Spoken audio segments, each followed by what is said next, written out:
헨리는 1989년 10월 11일 캐나다 온타리오주 토론토에서 3남매 중 둘째로 태어났습니다.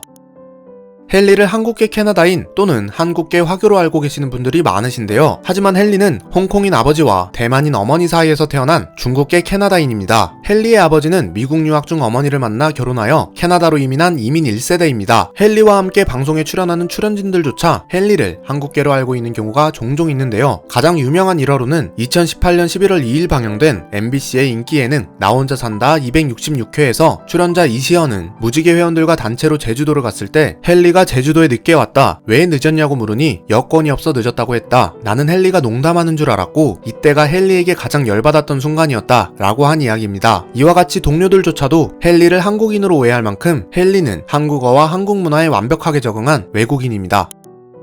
음악에 재능이 있었던 어머니 밑에서 자란 헨리는 아주 어렸을 때부터 어머니에게 피아노를 배웠으며 6살 때는 바이올린을, 11살에는 발레를 배우기 시작했습니다. 그 중에 바이올린에 대한 남다른 열정과 노력으로 왕립 바이올린 콩쿨 1위, 온타리오주 바이올린 콩쿨 1위, 캐나다 왕립음악학교 바이올린 콩쿠르에서 은상을 수상하며 주변에서 바이올린 챔피언이라는 별명으로 불리게 됩니다. 헨리는 꾸준한 노력과 타고난 재능으로 어려서부터 음악 분야의 천재성을 보입니다. 고등학교를 졸업하고 캐나다 최고의 대학교인 토론토 대학교 음악교육학과와 바이올린 퍼포먼스학과를 모두 합격하여 대학 생활을 시작하지만 얼마 지나지 않아 SM 엔터테인먼트의 오디션에 합격해 중퇴하게 됩니다. 하지만 데뷔 이후 자신이 직접 작곡을 해보고 싶다는 마음에 소속사에 대학교를 보내달라고 요청하는데요. 그 대학교가 바로 미국 보스턴에 위치한 세계 최고의 음악대학교 버클리 음악대학입니다. 헨리는 전액장학금을 받고 버클리 대학에서 음악에 대한 전문적인 지식을 한층 더 쌓아 올리게 되는데요. 이후 가수 활동에 집중하기 위해 휴학을 결정합니다.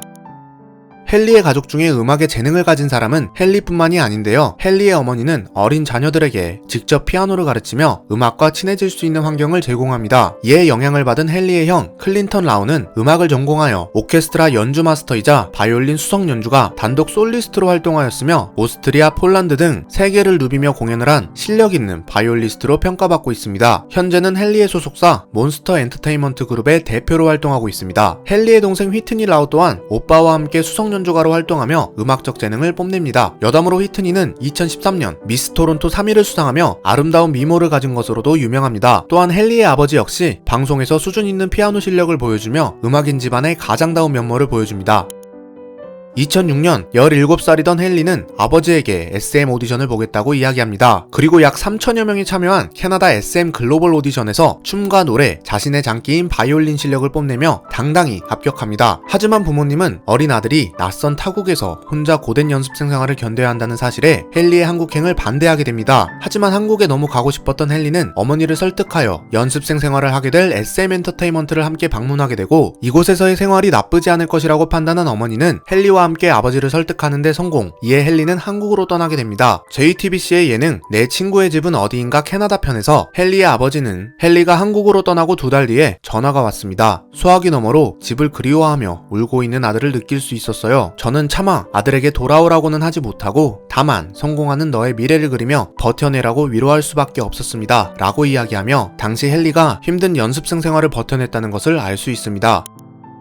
2006년부터 연습생 생활을 시작한 헨리는 본인의 노력과 재능으로 다른 연습생들에 비해 짧은 연습생 생활을 합니다. 헨리는 2007년 9월 21일에 방영된 KBS2 뮤직뱅크에서 슈퍼주니어 2집 돈돈 무대의 바이올린 피처링을 맡으며 대중에게 처음으로 모습을 드러냅니다. 그리고 같은 해 10월 헨리는 한경과 함께 중국 활동을 위해 결성된 슈퍼주니어 M의 마지막 멤버로 합류하게 되며 2008년 4월 8일 노래 미를 발표하고 4월 30일 총 15곡이 수록된 동명의 정규 앨범 미를 발매하며 정식적으로 활동을 시작합니다. 이 앨범은 발매와 동시에 광동TV 음악 차트, 아주 신세력 금곡방을 비롯한 기타 중화권 차트 3곳에서 1위를 차지하는데요. 이러한 활약상으로 슈퍼주니어 M은 제6회 동남 경폭음악방 최고 인기그룹상, 2008 성광대전 중국 최고 인기그룹상 등 총 6개의 상을 수상하는 영예를 누립니다. 헨리는 슈퍼주니어 M을 통해 중국에서 성공적인 데뷔를 치렀지만 중화권 활동을 주 목적으로 삼았기에 한국에서 많은 활동을 하지 못합니다. 또한 슈퍼주니어라는 그룹의 이름에 개인의 이름이 가려져 큰 빛을 보지는 못합니다. 하지만 2013년 5월 30일 헨리의 재능이 아깝다고 생각했던 소속사는 미니 앨범 트랩을 발표하며 헨리를 남자 솔로 가수로 데뷔시킵니다. 이는 강타 이후 13년 만에 데뷔한 SM의 남자 솔로 가수입니다. 앨범 활동을 시작으로 헨리는 점차 한국에서 이름을 알려가는데요. 2014년 초 SBS의 예능 스타 스타킹을 시작으로 활발한 예능 활동을 이어가며 2014년 MBC 방송연예대상 남자 신인상을 수상합니다. 이로 인해 한국에서 많은 인지도를 쌓게 되며 현재의 유명세를 얻게 됩니다.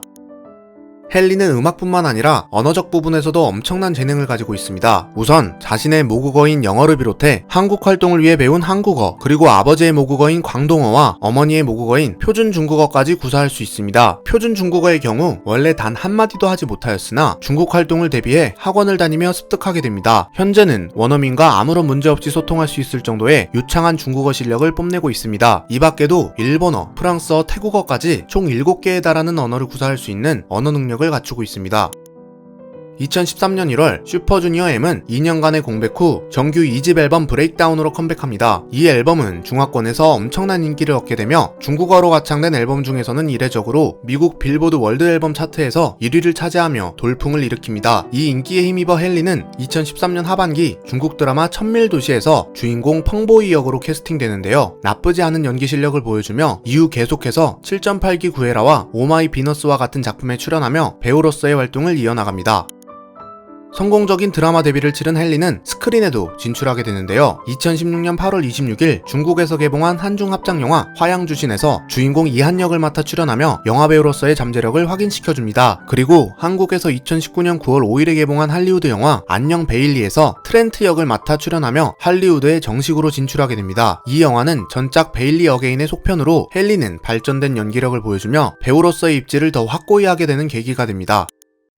슈퍼주니어의 멤버 이특은 2020년 2월 11일 국민 MC 유재석과 함께 출연한 EBS 최고의 요리 비결에서 헨리는 라면을 끓여서 다음날 일어나서 먹는다, 진한 국물의 맛이 느껴진다고 한다 라고 하며 헨리의 특이한 라면 먹는 방법을 소개합니다. 이에 유재석은 라면을 끓여서 다음날 먹는 거면 면이 불어서 냄비를 튀어나올 것이라며 적잖이 당황해합니다.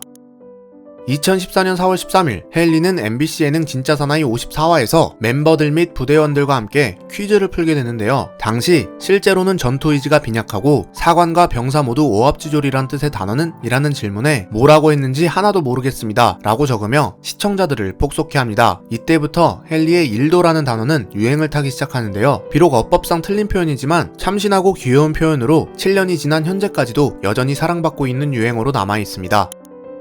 2018년 11월 헨리의 중국 소속사 유원화 공작실은 웨이보에 중국은 조금도 작아질 수 없다 라는 게시글을 업로드하며 남중국해 영토 분쟁에서 중국을 지지하는 입장을 표합니다. 이 사건으로 인해 한국에서 헨리의 이미지가 크게 추락하게 되며 한국 네티즌들로부터 많은 지탄을 받게 됩니다. 하지만 이는 중국 소속사 측에서 헨리 개인의 의사와 상관없이 무단으로 글을 게시한 것으로 확인되었으며 논란이 일자 삭제 조치되었습니다. 헨리는 왜소해 보이는 외모와는 다르게 뛰어난 운동신경을 보유하고 있습니다. 2017년 12월에 방영된 MBC 예능 나 혼자 산다에서 헨리는 자신이 캐나다 16세 이하 테니스 대회에서 23위 안에 든 적이 있다며 상장을 공개합니다. 또한 2019년 6월 방송분에서는 어렸을 때 배운 아이스 하키 실력을 마음껏 뽐내는 모습을 보여줍니다. 이 밖에도 능숙하게 보드와 자전거 타는 모습을 보여주며 의외의 운동신경을 뽐냅니다. 헨리는 영화 화양주신 촬영을 위해 이연복 셰프에게 직접 중식 요리를 배우게 되는데요. 이 경험을 바탕으로 2018년 5월 압구정에 샤오짠이라는 자신의 음식점을 개업하게 됩니다. 샤오짠은 작은 역이라는 뜻을 가지고 있으며 주로 대만 요리를 다루고 있습니다. 개업한 지 2달이 채 되지 않은 7월 3일 건물에 불이 나면서 영업을 잠시 중단하게 되는 사고가 발생하는데요. 이 일이 전화위복이 되었는지 현재는 서초, 을지로, 성수 등의 분점을 낼 정도로 장사가 잘 되고 있습니다. 지금까지 뭐 하나 빠지는 것 없는 엄친아 헨리의 모든 것이었습니다. 영상이 재밌으셨다면 구독하시고 중화권 인물의 모든 것을 시청해주세요. 오늘도 시청해주셔서 감사합니다. 후달려였습니다.